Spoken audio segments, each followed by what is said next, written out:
Hey y'all, it is your favorite nerdy girl here, Nerdy Girl Reviews, and we are back for dun dun dun, dun drum roll, Atlanta. We are reviewing season 3, currently streaming on Hulu, episode 8 and 9. If you'd like to hear the full commentary, keep me locked here on YouTube. If you're watching this on Instagram, click the link in bio. If you're watching this on IG stories, click on the link. It'll link you back to my YouTube channel. I'm also available on TikTok under NerdyGirlReviews. And if you'd like to catch my other recaps, you can find me on sofritoforyoursoul.com. Let's get into this review.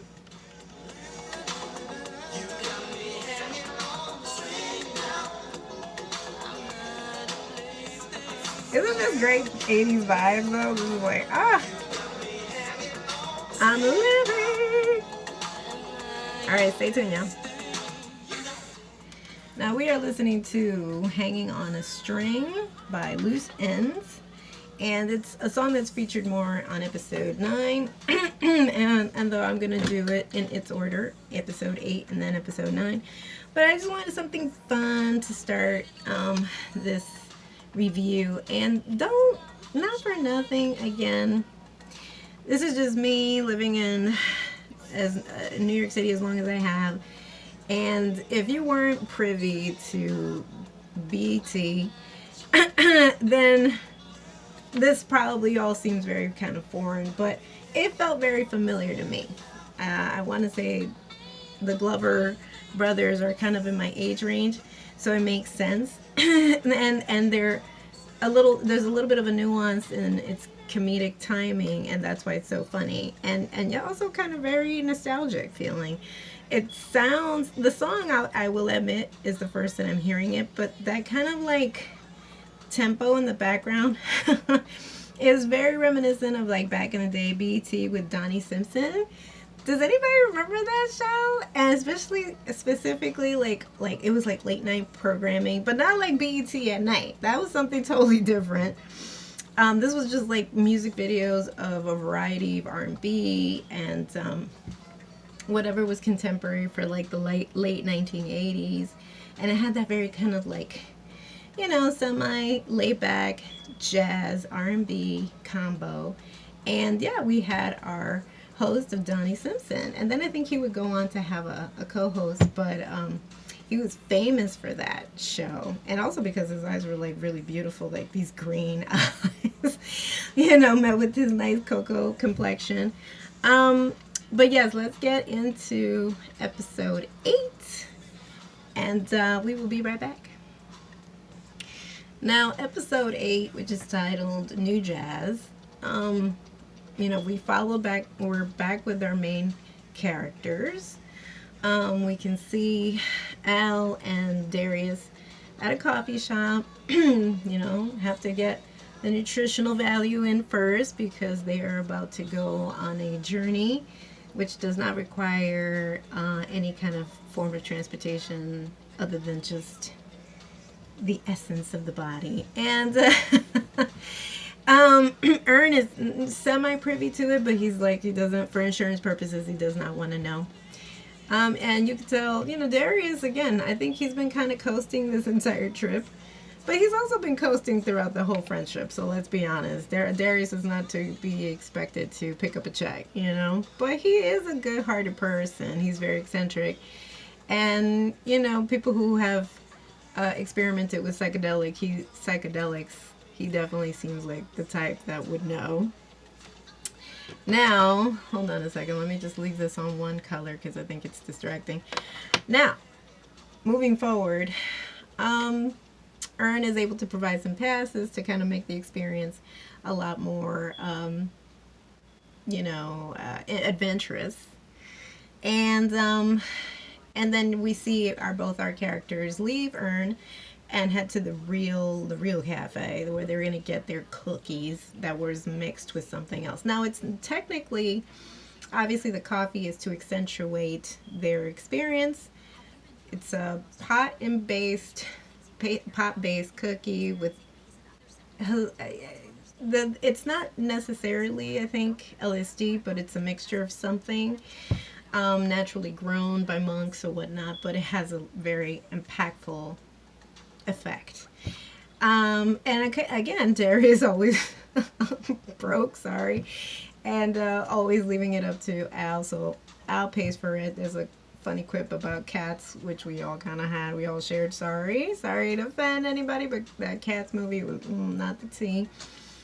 And then here we see their introduction of like how every episode you will see in the foreground Atlanta. And not for nothing, I think particularly this season has really showcased itself that Atlanta doesn't have to be necessarily bound to just Atlanta, that it could just be a mind state, which I like.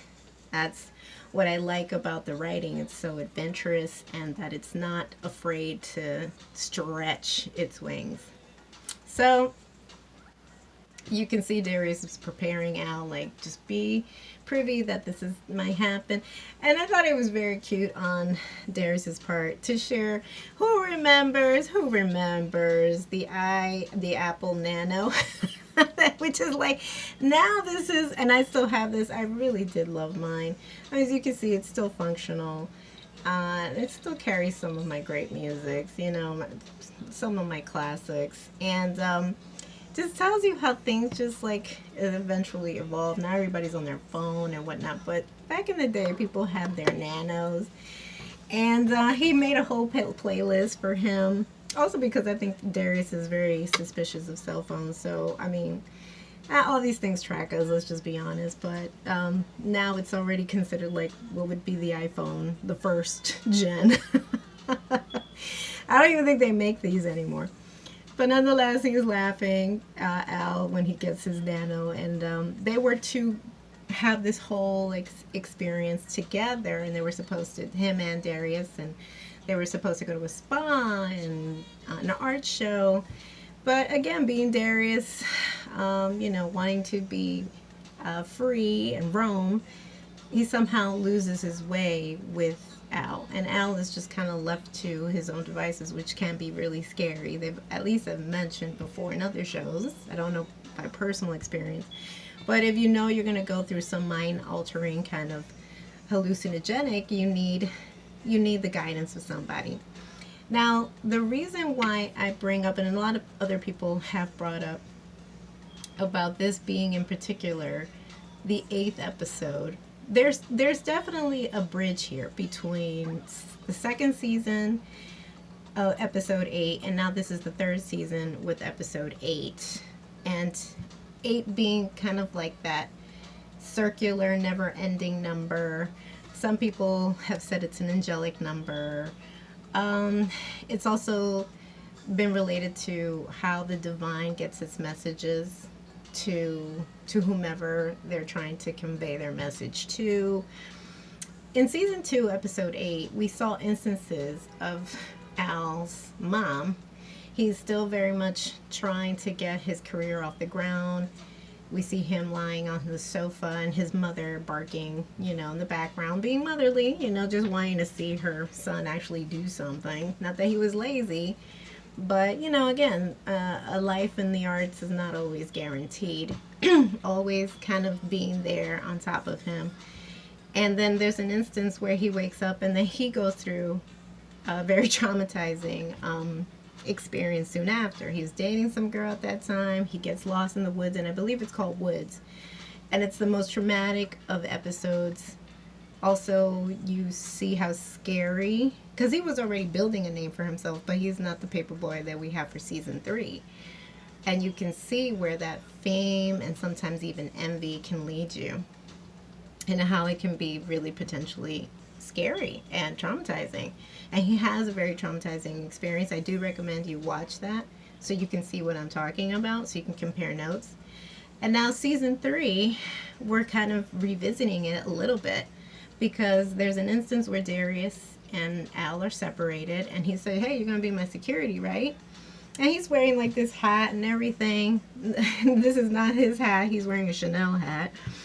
But nonetheless, he's very, even though he's in Denmark and he's in another part of the world, I mean, yeah, basically, he's just sticking out, you know. Not to mention that this part in particular where they're in Denmark, there isn't a lot of black people. They've noticed that. They're like, okay, how many people are here are black? And they could just count on a hand, on a single hand. That was pretty sad. And so he's sticking out, and the hat is kind of making him stick out even more, where there's like a group of teenagers who spot him, and then they start following him and running, chasing him. Which, not for nothing, it gave me very My Chemical Romance tease with teenagers scared the shit out of me. You ever heard that track? I think it came out like early 2000s. I think 2009, I want to say, somewhere around there. And yeah, like, because in episode 8 in season 2, he was robbed, he was mugged by his fans. And now here's another group of wild kids running after him, which sets him on some kind of PTSD. He starts running for dear life, hides in some corner, and can see that these kids are like out of control to the point where they no longer see Paperboy, and they're harassing him. Like, it really feels like something straight out of a scary movie. And then all of a sudden they start picking on this poor woman with her child, and I think a friend or maybe partner, and they pick up the infant and start throwing the child like it was a football, and she's screaming like in sheer sheer fear, like, what the hell? So again, I don't know. I mean, it's just telling how sometimes this generation, sorry, it's a little scary. Now, moving forward, he somehow stumbles into some museum. I think the tickets that Ern provided. And you can see now that, hold on a second. Now you can see that this is the artistic world that we're being introduced to. And then, you know, Paperboy, Al, being the empathetic person that he is, he sees this woman crying on the floor. First, assumes that she's like, you know, in a perhaps domestic violence kind of situation. He's like, you know, are you okay? You know, if you need help, let me know. And then we see and we realize that this is some performative art, that a lot of people pay money to see just somebody sobbing. And he's like, oh, sorry. You know, she kind of shoos him away. He runs, and then we see him being introduced to this new lady friend. And she's, you know, very model-esque, very thin build. She's very bold. Played by Ava Gray. That's the actress's real name. And she's very forward with him. Like, you need a friend. And she keeps insisting on this friendship. And he's kind of like, I don't know who you are. Please stay away from me. He's like, you need real friends. She tells him, you need real friends, because if you had real friends, they would have told you that hat is by Chanel, and Chanel only has accessories for women. I thought that line was very funny. And she keeps insisting on certain things with him. She won't leave him alone. Even though he protests, he keeps telling her, like, look, I'm good. She follows him. And then there's a level of comfort there that builds, even though he's resisting her. And not for nothing, I don't know if a lot of people picked up in the background, you start seeing like things that would normally kind of look of the human body. There's like a skeleton, perhaps something that could double as a nipple. There's something that looks like that. It's not a nipple per se, but it could pass as something like that. There's a bunch, and then again, he's still being clocked because he sticks out. Maybe the hat, maybe because there isn't a lot of black people in this particular part of town. And then she realizes that, you know, what's the best way to kind of walk around freely but not be harassed is to change his hat. She gives him like this, like, looks like something straight out of like Euro Disney or something, and it's like a Mickey Mouse or Goofy. It's a Goofy hat. It's a Goofy hat.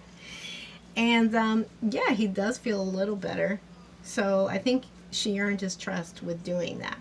And then he now, because again, Darius has kind of been MIA, he's now depending on her to kind of like steer him. And she has kind of figured out that he's a famous person. That's why people keep staring at him, that he's a rapper. She's criticized him. She has berated him the entire time. But somehow it's still comforting to him that there's an instance where they're out of the museum and they're heading to like a club, and he's under the assumption he's lost her, and in losing her, the music all of a sudden kind of like it lowers, and all you can hear as a spectator is his heartbeat, almost like he's lost this particular person and he's lost in the world. He starts screaming for her, Lorraine, and that's where and she did mention that her name was Lorraine before, but now we really hear it in echoes. And she's like, it's okay, babe, I got you, but you need to calm down a little bit. He's still under the assumption that the effect of the drug really that was a waste of time, waste of money. He goes into this nightclub with her, and they were about to be refused at the door, and she just says, we're just new. And I think the doorman says, like, who's this? Like, they knew who she was, but they were like, who's this? And she's like, oh, this is New Jazz. And they're like, oh, New Jazz, New Jazz. And then I had to look this up because I said, what the hell does New Jazz mean? Now, according to Urban Dictionary, you can Google this, New Jazz is a cultural guide or inside, gets you in and introduces you to, as if they introduce you as a new jazz, is to protect your identity and to allow you to move more freely and safely while partaking of forbidden delights. And I feel like I got very much a sense of that. When you go into the club, you see people in costume, very reminiscent of The Shining, right? Once they're settled in and they're on like this booth, and then we see Lorraine has friends, and they're all talking about like Dua Lipa and Little Baby, I think his name is. I don't know a lot of these rappers, sorry.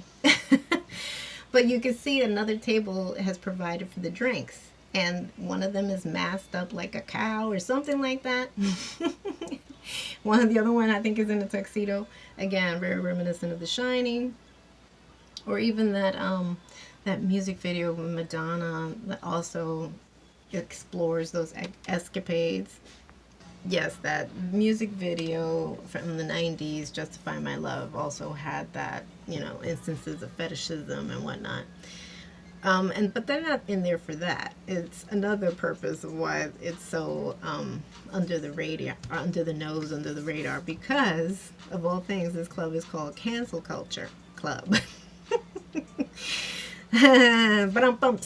And although he's not privy to that, he's just thinking he's in some random club that's very shush. But then he realizes, oh, and then the whopper here of the introduction of the actor Liam Neeson, the Taken guy, and how he was quickly discarded, or they tried to, or the cancel culture, the woke culture came from him because, rightfully so, because he had admitted back in the day a friend of him